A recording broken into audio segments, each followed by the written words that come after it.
What's going on, guys? Mr. Tecumseh here. I wanted to make a quick video today, touching base on something I think is kind of important.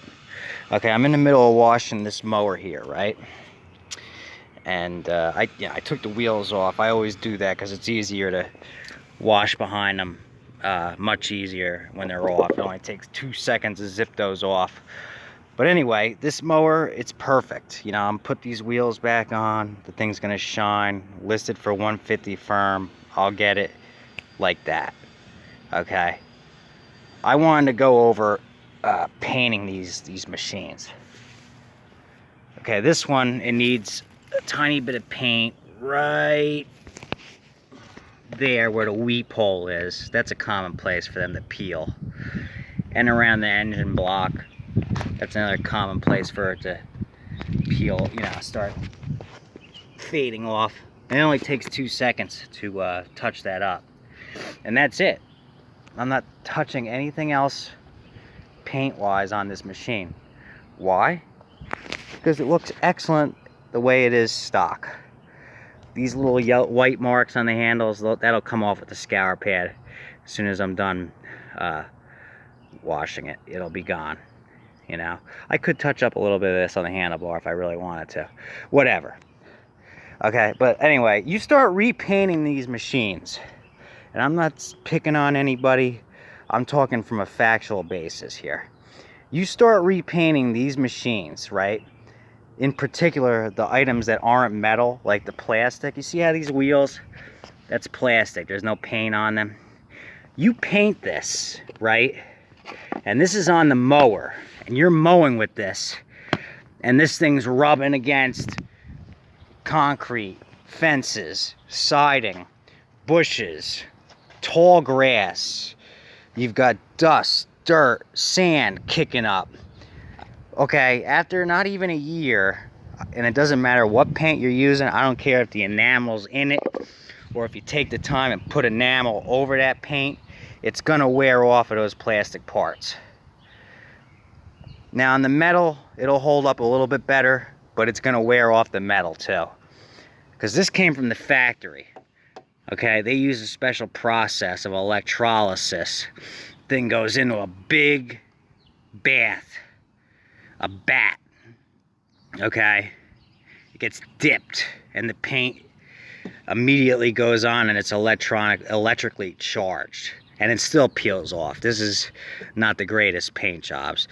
You know, other machines, this is a somewhat better example, you know, where, you know, the paint really gets on there good.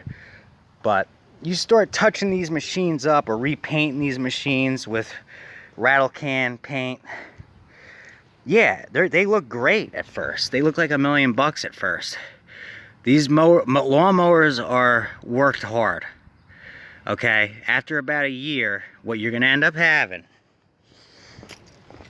is this situation right here. You see this front grill guard on my truck? I repainted that. When I repainted it, it looked like $1 million.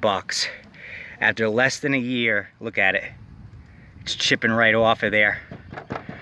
So on the mower, specifically the wheels and all the plastic parts, when they get painted, after about a year of use, what I guarantee you're gonna see is this all over the mower. And it's gonna look like shit.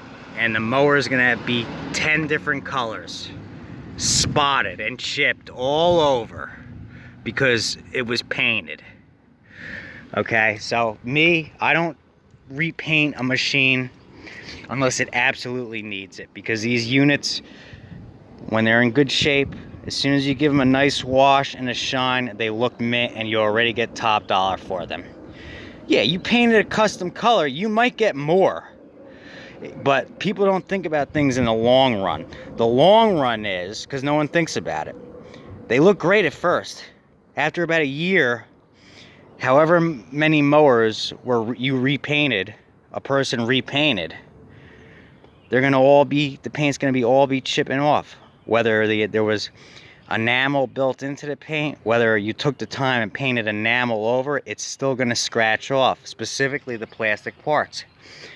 And then what happens is all these mowers that you sold, whether it was 20, 30 mowers that you repainted and sold, they're all going to have their paint chipping off. And then all of a sudden, the customer is going to be like, why does my mower look like shit?